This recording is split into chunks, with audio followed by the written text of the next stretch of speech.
The 19th most common question asked by the non-Muslim is that if we study most of the religions, they teach us to do good things, not to rob, not to cheat, not to rape. So if all the religions teach good things, why should a person only follow Islam? It's a very good question. That if we analyze, most of the religions speak good things, basically. So why follow Islam? The reply to this question is, I do agree, most of the religions speak good things basically. But the difference in Islam is, Islam shows you a way how to achieve the state of goodness. For example, all the religions say you should not rob. Hinduism says you should not rob. Christianity says that. Islam says the same. So what's the difference between Islam and the other religions? The difference is Islam shows you a way to achieve a state in which people will not rob. Islam has a system of zakat. That every rich person who has a saving of more than the nisab level, more than 85 grams of gold, he or she should give 2.5% of his excess wealth in charity every lunar year. If every rich human being gives zakat, poverty will be eradicated from this world. There will not be a single human being who will die of hunger. After this, the glorious Quran says in Surah Ma'idah, chapter number 5, verse number 38, as to the thief, be it a man or a woman, chop off his or her hands as a punishment from Allah subhanahu wa ta'ala. Chopping off the hands in this age of science and technology, in this 21st century, Islam is a barbaric religion. It's a ruthless way of life. I'm asking a question. That today, America happens to be one of the most advanced countries in the world. But do you know, it is the country which has one of the highest rates of theft and robbery. I'm asking the question that if you implement the Islamic Sharia in America, in USA, every person who's rich, who has a saving of more than 85 grams of gold, should give 2.5% of his saving every lunar year in charity. After that, if any person, man or woman, robs, chop off his or her hand as a punishment, I'm asking the question, will the rate of robbery and theft in America, in USA, will it increase? Will it remain the same or will it decrease? Increase, remain the same or decrease? Decrease. It's a practical law. You implement the Sharia, you get results. You implement the Sharia anywhere, it doesn't have to be a Muslim country. You implement in USA also, you will get results. That's the reason I say Islam, besides speaking good things, shows you a way how to achieve that goodness. And many people think that if you go to Saudi Arabia, where this law is practiced, every second person you come across will have his hand chopped off. I have been to Saudi Arabia more than 50 times. I have not come across a single person whose hands have been chopped off.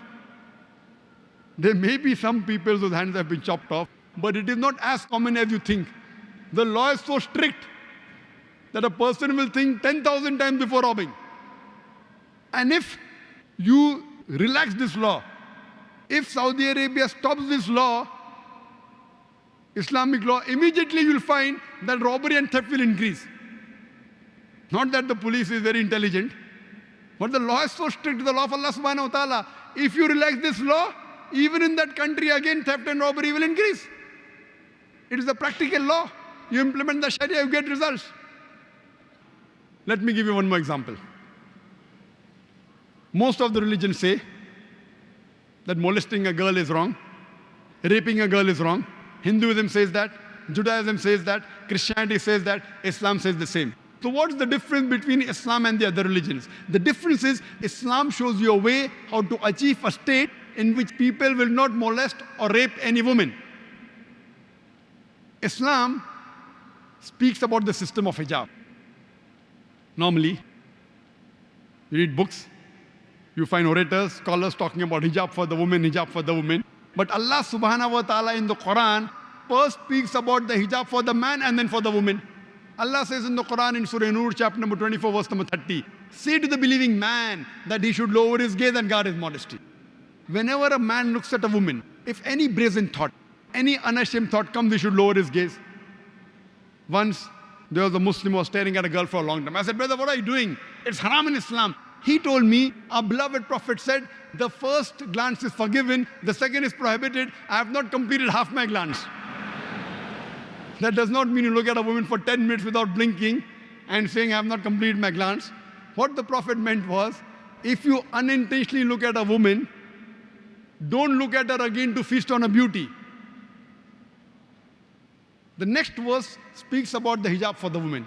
Allah says in the Quran in Surah Nur, chapter number 24, verse number 31, say to the believing woman that she should lower her gaze and guard her modesty, and display not her beauty except what appears ordinary of, and draw a head covering over her bosom, and display not her beauty except to her husband, her father, her son, and a list of mahram, the close relatives who she can't marry is given.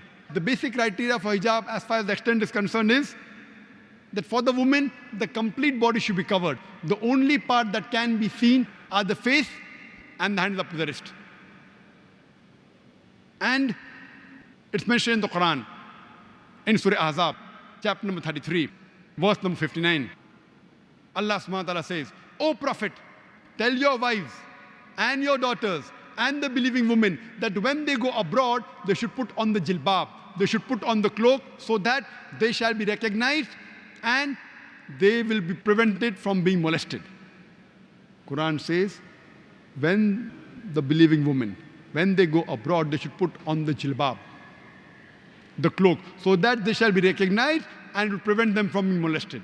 For example, if there are two twin sisters who are very beautiful, who are equally beautiful, and if they are walking down the streets of Dubai, maybe Jumeirah, and one twin sister, she is wearing the Islamic hijab, complete body covered, except for the face and hands up to the wrist, and the second twin sister, she is wearing the Western clothes, mini skirt or shorts or with a low neck. And if both of them are walking down the streets of Jumeirah, and if round the corner there is a hooligan ready to tease a girl, I am asking you a question, which girl will he tease? Will he tease the girl wearing the Islamic hijab, or will he tease the girl wearing the Western clothes, the mini skirts or short? Which girl will he tease? Which girl? The one wearing mini skirts or short? Quran rightly says that hijab has been prescribed to protect the women, to prevent them from being molested. And after this, the Islamic Sharia says, if any man rapes a woman, capital punishment, death penalty. Non-Muslims say, capital punishment, death penalty in this age of science and technology? Islam is a barbaric religion. It's a merciless way of life. I ask these non-Muslims, and I say, that suppose, God forbid, someone rapes your mother, someone rapes your sister, and if the rapist is brought in front of you, what punishment will you give him? And believe me, 100%, all of them said, we will put him to death. If someone rapes your mother, you want to put him to death. Somebody rapes somebody else's mother, you say death penalty is a barbaric law. Why these double standards? Today, we look up to America as the most advanced country in the world. Do you know, according to statistics of USA, it is one of the countries which has the maximum rapes in the world. As I mentioned earlier, in 1990, according to FBI report, every day 1,756 cases of rape took place. If you see the other statistic, 1996, 6 years later, US Department of Justice, every day 2,713 cases of rape took place. Maybe the American got more bold. Every 32 seconds, one rape is taking place in USA. Every 32 seconds. I have given this lecture for the past 1 hour. Already more than 50 rapes may have taken place in America since the time I'm giving the lecture. And do you know, what do the statistics say? 1990 statistics say that in the full year, in 1990, 102,555 rapes took place. Only 16% were reported. Therefore, the exact number of cases you multiply by 6.25. You get the reply of 640,968 rapes took place. Per day divided by 365, 1,756. But the report continues. Out of the 16% that were reported, only 10% were arrested. That means 1.6% of the rapists were arrested. Out of those arrested, 50% were let free. That means only 0.8% underwent the trial. 50% were let free before the trial. That means 125 rapes you commit, the chances you'll undergo a trial is 1. Very good gamble. 125 girls you rape, and chances you get a punishment is 1. Who wouldn't like to try?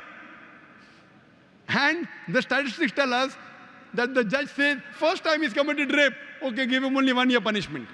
More than 50% get 1 year imprisonment, though the law says 7 years rigorous imprisonment.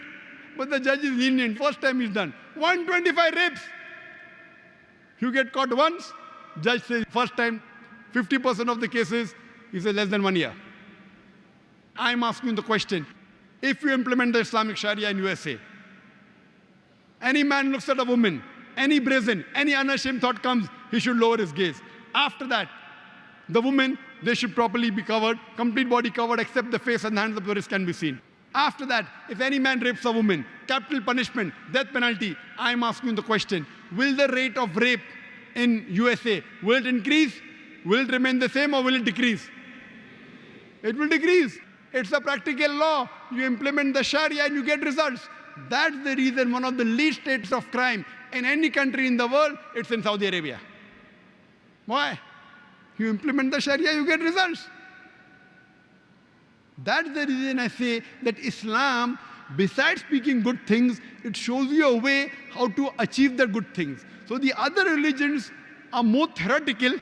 Islam is a practical religion.